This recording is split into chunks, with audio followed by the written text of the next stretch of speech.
Welcome everyone to the League of Women Voters Empowering You series. This program, designed by the League of Women Voters in partnership with Dayton Access Television, provides unbiased, nonpartisan information that is relevant to our friends and neighbors throughout the greater Dayton area. The League of Women Voters mission focuses as much on education as it does on voting, and the League has various positions on government, social policy, and natural resources. My name is David Bodary. I am a member of the League of Women Voters and your host as we explore education policy and the best practices here in Ohio. Our guest today is Stacy Schweikart. Stacy serves as the CEO for Learn to Earn Dayton. She has more than 21 years of public sector leadership, including work with the Miami Valley Regional Planning Commission and the City of Kettering. She holds 2 degrees from the University of Dayton, including a master's in public administration. Learn to Earn Dayton works to leverage data to track and analyze 6 key metrics along the cradle-to-career education continuum, and that research shows support student success and ultimately students' life. So, Stacy, thank you. I think I screwed that up, but I'm sure you can help direct me. Tell me about Learn to Earn Dayton, and we'll kind of move in a direction from there. Sure. Thanks, David, and thank you so much for giving me the opportunity to join you and talk about the work of our organization, but more importantly about kind of the challenges and the opportunities with education here in our community for students and families. So Learn to Earn Dayton is a nonprofit organization, and like you said, we work to improve student outcomes at the basics. Right. What we know is that when our early learners are ready for kindergarten, it's more likely that they're going to read on grade level in 3rd grade. Students who read on grade level in 3rd grade, 4 times more likely to graduate from high school. The next thing we track is 8th grade math. If students are proficient in math in 8th grade, it triples the likelihood that they will graduate from a post-secondary institution. Ultimately, what we're working for is a community full of people who have had the opportunities that they need to have a thriving future, whatever that means for them. Right. Okay, beautiful. So you're reminding me that in my own family, Susan, my wife, worked for Project Read, and they worked on that 3rd grade reading proficiency. And of course, once a child learns to read, then they're reading to learn. That's exactly right. And that's what I end up with, hopefully, our students at the college level that are reading at college level and able to be ready to learn in my classroom. Thank you for sharing your time with us today. My hope is that together we can understand the importance of both being ready to learn, but also that dashboard that you've already kind of previewed for us. Sure. And that will help us to understand how progress is being tracked and how those metrics might help Daytonians really understand what's happening in our community for their own selves or maybe for their family members. All right, so Learn to Earn Dayton has a website, www.learntoearndayton.org. And that really is one of the places that we sort of do some of the tracking. Is that right? That's right. So first, for years, Learn to Earn, about a decade, we've been known for producing an annual report that shares student outcomes for our region. So we, every year, publish the outcomes along that continuum for every school district in Montgomery County. Okay. And several years ago, we also started sharing the data disaggregated by student population. Here's the most important part. We started calculating the gap. So for us, to pick any district and to say, how many more young people need to be reading proficiently in that district or in this student population to meet the county average. The reason we do that is when it's just percentages, it's hard for all of us to find meaning and then feel like we can grasp working on a solution. Right. But when, in some cases, we show that data and the number is we need 6 more 3rd graders in Jefferson Township reading on grade level to close the gap. I gotcha. It's 6 young people. Yeah, Hey, that feels doable. We can all get together to help 6 young people, and certainly along some of the metrics and in some districts or student populations, the number is higher. Right. And that just means we need more of us coming together to support those students and families to help our students get there. Well, so then let's think about what are some of those supports that we can offer? And I'm thinking we in the community sense, but Sure. you might have other ideas. Sure. So, we do focus on those metrics, those milestones along the continuum. But when we're saying what are the things that help students get to reaching those milestones? Well, the first thing we all know for kindergarten readiness is having an experience in a high quality preschool. And so that's why more than a decade ago, Learn to Earn helped to incubate what is now known as Preschool Promise. I'm familiar with Preschool it. Promise is its own independent organization spun off from Learn to Earn. Though it incubated under us, it's no longer a part of Learn to Earn. But Preschool Promise works across the county to provide high quality early learning in preschool settings, helping to get more students ready for kindergarten. So what difference does it make? 38% of the kindergartners or the students who graduate from a Preschool Promise site are kindergarten ready. Okay. The number countywide is 31%. Okay. And in some places, it's been lower than that. So Sure. students who participate in a Preschool Promise site and have those quality early learning experiences, far more likely to be kindergarten ready. When you're kindergarten ready, much more likely that you're going to read on grade level in third grade. Okay. So, right, and I experienced that in my own children's lives, right? Sure. Because, of course, the benefit of being in a household that had a lot of books, Susan's involvement with Project Read meant we understood the importance of reading to our children. It was probably the most fun I have, right, is sitting on the couch with the kids when they're 2, 3, 4 years old, and they're just sort of engrossed in whatever that storybook might be. So I share, we have 2 sons, and I think I know how much, in fact, I think it was a real bonding time with my husband, with their dad, the time reading. We also recognize that not every family has the luxury of that amount of time. And if we're looking at the statistics, and we're working with partners like the Bruner Adult Literacy Center, Sure. we know the literacy rate for adults in our community is not what we need as a community either. And so there are some, while in some households it's a joy and it's a treasure to spend that time reading, that's not true in every household. And so what are the additional supports? And this is where things like quality out of school time programs, after school programs that might be happening in congregations or churches, summer camps and summer experiences that again are accessible and affordable for every family. The learning that takes place in the classroom is critically important. But that's really only 20% of a student's learning time when you look at the totality of their any given year of their life. Okay. So what's happening the 80% of the time Right. beyond the classroom walls? Yes, what is the home environment like? How ready and supportive are the parents or grandparents or other caregivers in learning? But also, what are the out-of-school time opportunities? What are the other community organizations? The critical need for our public libraries. I was going to suggest that our son, Sam, works in a library in the Columbus branch, and he does toddler time in the morning, and then he does after school some basic after school tutoring for students in the afternoon. So absolutely, those libraries are essential to the work that's being They really done. are, and they provide access that is really, really critical if we want to make sure that all of our young learners are reading on grade level in third grade. Let's talk about that all business, because it takes all of us, doesn't it? It does. And what happens, or what, I don't know how to say this. Yeah, I mean, what happens when there are students that aren't making it to that third grade reading level or those sorts of things? What is it that we can do, and how do we move next? So I'm going to start with what happens, and I'm going to be real for a minute of what happens is that when we have certain student populations or districts or places in Montgomery County where at any of the milestones our students are not on track for a thriving future, the truth about what happens is that the school districts, inherently the teachers, the administrators, and the school board members get blamed. Okay, And I think that that is dangerous. sure. Because I think that those teachers, administrators, and school board members are not solely responsible for every factor in that young person's or family's life. That it really Certainly. is a whole community that has to embrace our students and families, particularly our most vulnerable students and families.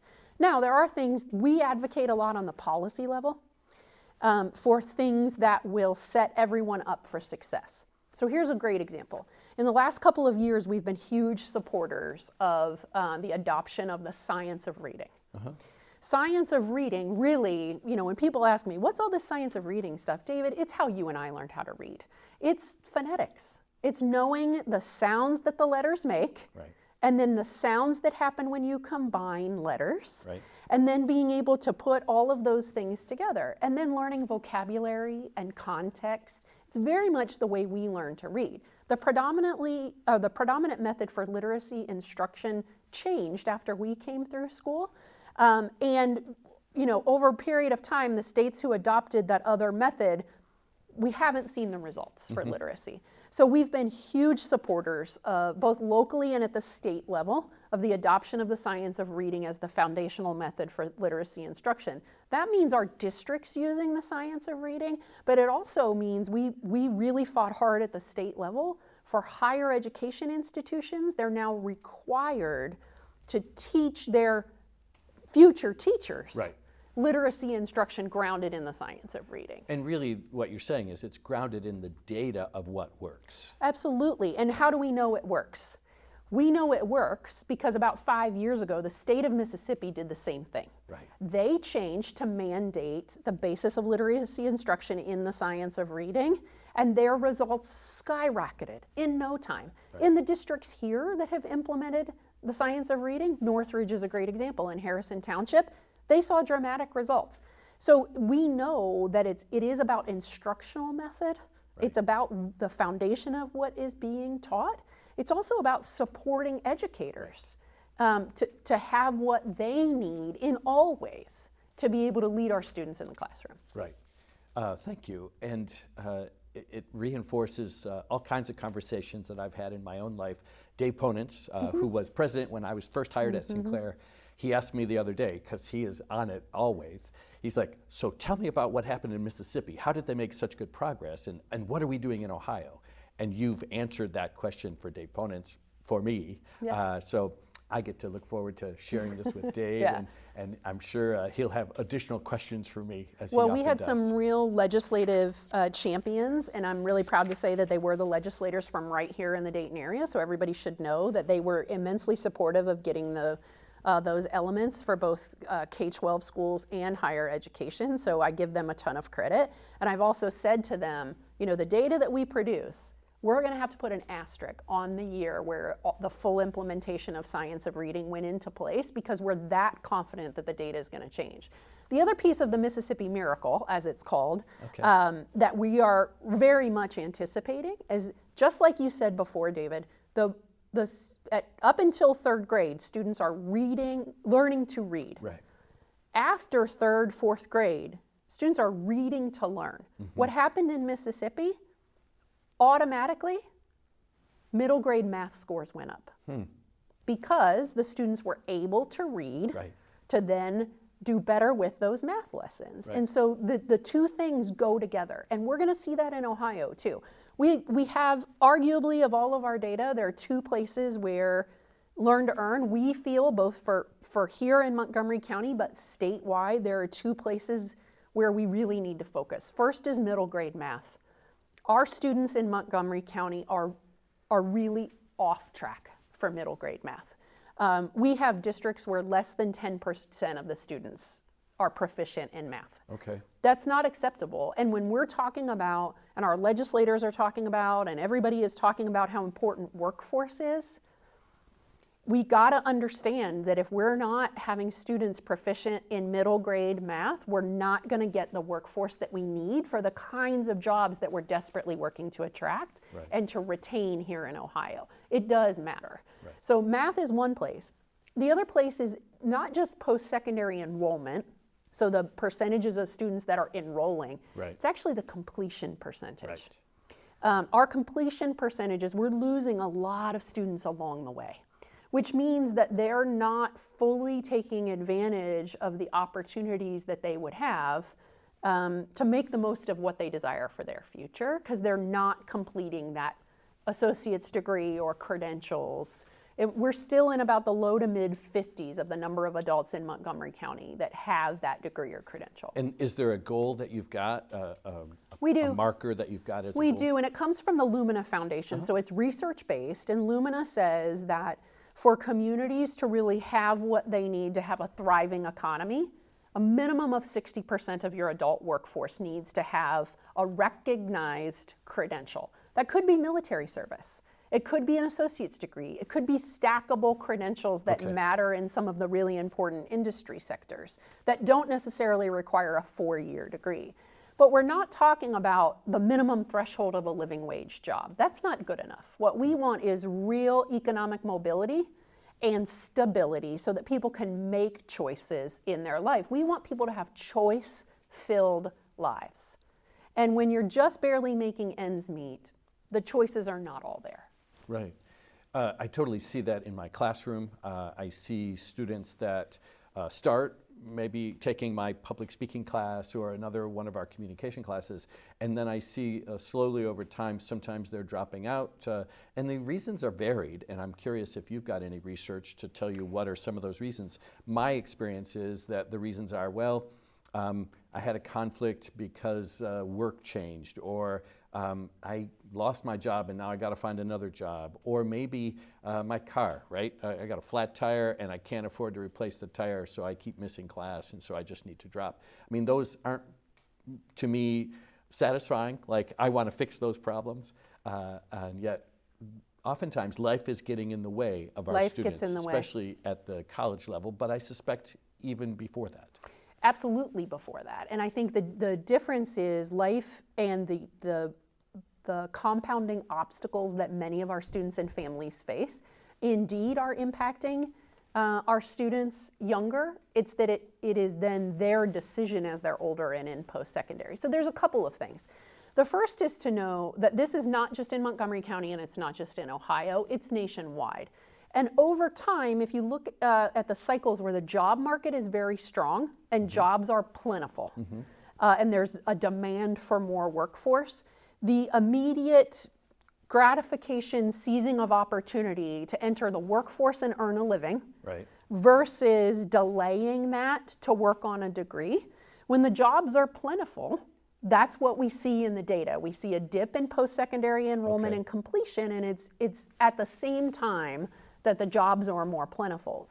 The part that we get the most concerned about is, again, every time it's a cycle. When the job market tightens up, it's the people without degrees and credentials that are forced out of the workforce or forced into lower wage opportunities first. Right. And so, and even when things that I hope we never have to face again, like the pandemic, happen, who was the most significantly impacted first, right? And so those are the reasons that we advocate so strongly that recognized credentials matter. The other thing is that the lifetime earnings for somebody with those degrees or credentials, significantly more. At a minimum, it's $25,000 a year. For some fields, it's northward of $50,000 a year. Over a lifetime, that's a lot. That's a lot. And think about what that means for reduction in stress level, in access to opportunity, in ability to have the free time, the discretionary time and money to do other things, to be a part of not only their personal passions, supporting their family, but being a part of our community without being so strapped to just make ends meet. Right. That's why we advocate for that. And I'm going to unpack that a bit, because you're talking about stress, which we know is related to health. That's exactly right. So that when I have that credential that allows me to earn more, then I have more opportunity for that less stressful existence that maybe allows me to be the coach of my kid's t-ball game or whatever. And so those are added life elements. That's absolutely right. And in our annual report this year, for the first time, we also included a new data set, which is contributing factors in community. A lot of times what we find is that people look at the results for individual school districts for their student outcomes, those 6 milestones, and without the context of the other factors in that community, it's far too easy to assume that it's some kind of a deficit within a school district. And nothing could be farther from the truth. It's that the students who are attending the schools in that district have this compounding layer of challenges. And so what we share are things like the adults in the household that have less than associate's degree. Okay. Housing insecurity percentages within the last 12 months within that district. Lack of reliable transportation. The reliance on food stamps or other kind of nutrition support. Threat of utility shutoffs. And what we see is we do not have a place in the county where the student outcomes are at or above the county average, yet these challenges are also at or above the county average. I gotcha. They go together. So Right. our students and families who are experiencing these compounding challenges, student outcomes are a result of those compounding challenges. One of the big ones that I know Susan is really active in, and I really enjoy getting to work with her on, is attendance. So we talk a lot about chronic absenteeism. One of the leading drivers for chronic absenteeism is a lack of stability in housing. Students whose families are facing eviction, Right. most likely, or who are already housing insecure, Right. most likely to be chronically absent. So we can come up with all the strategies in the world for science of reading, for high impact tutoring, for all of these other things. If the students aren't in school, Right. those interventions are not going to help. So we have to go back. We have to go to the root of what's it going to take to create neighborhoods and communities where every student is supported in a way that the bare minimum is that they have stable housing and access to food and health care, and they can get to school safely every single day. My colleague Kathy Rowell just completed a movie that addresses that very issue. exactly and right. So it reminds me that I'm going to have to make sure I put a link up to the League of Women Voters about that movie, as well as about these sorts of issues, and I'll link to your website as well. Please do. We helped to lift the first ever in Montgomery County access to counsel program for eviction prevention. So about 94% of the time when there's an eviction hearing, the property owner has legal representation at that hearing. Less than 5% of the time, the tenant will have legal representation. We launched this pilot with a partnership of community organizations. Again, it's all based on student outcomes. Right. A driver of school attendance is stable housing. And in the places where we have mapped the rate of eviction filings, it overlaps with the highest rates of chronic absenteeism. These Doesn't things are surprise together, us. right? And so we've got to reduce the evictions that are happening so that we can get and keep students in school. And so we're launching this partnership in Northwest Dayton because Northwest Dayton has the highest rate of eviction filings in Montgomery County.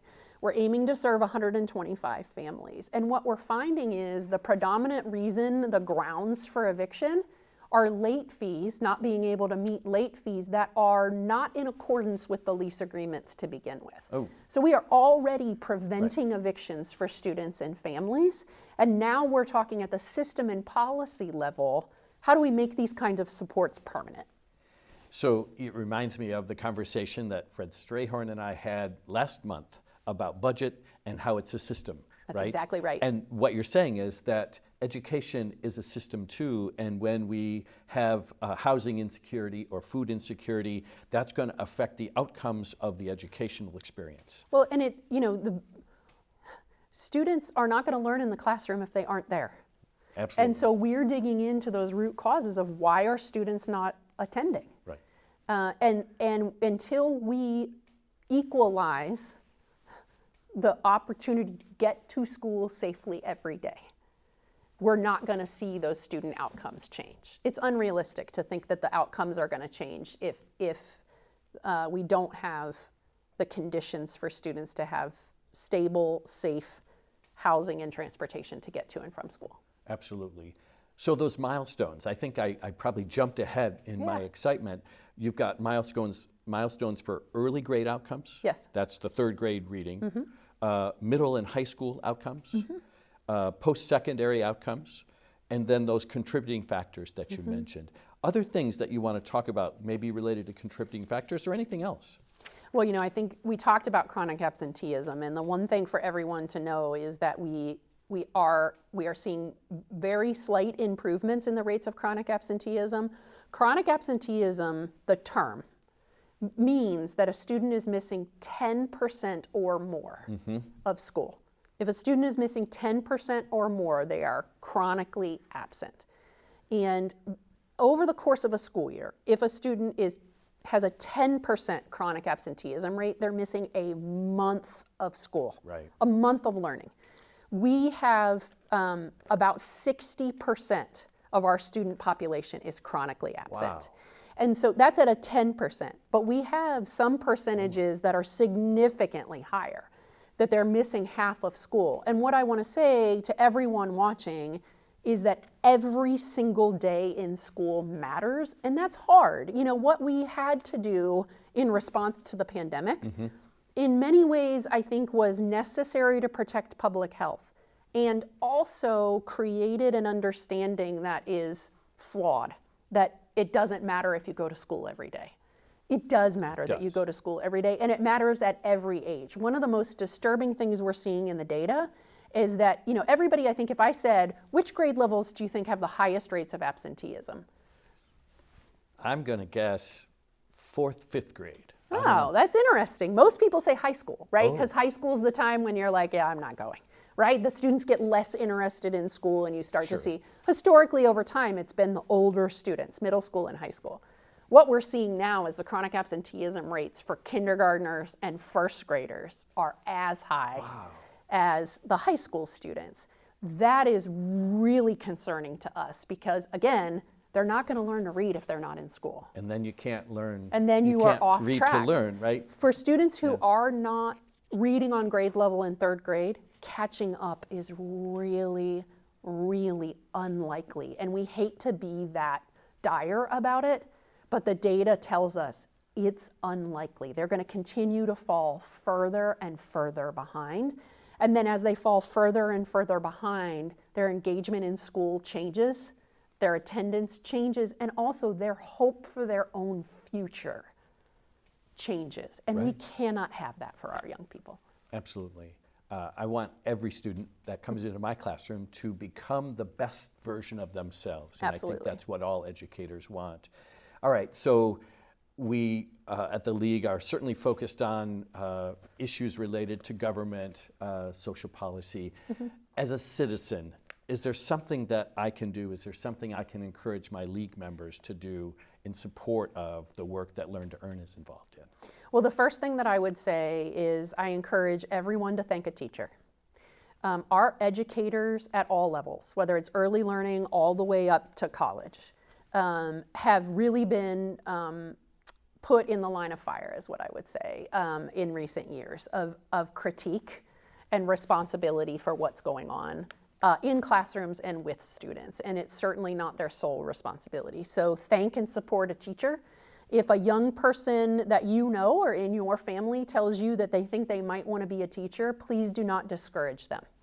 Please do not discourage them. We do not have enough people, enough young people pursuing a future as educators for what we need to support the students that we have in the region and across the country. So thank a teacher, encourage any young person who expresses an interest in education to pursue that. And then the other thing that I would ask is that people become informed about the responsibilities of school boards versus the responsibilities of local governments, cities or counties, or, you know, not everything is the responsibility of any of those. They really have to intersect to support each other and to support the students and families and residents in their jurisdictions. So become very knowledgeable about what the role of the school board or the city commission or the county commission or city council might be in your area.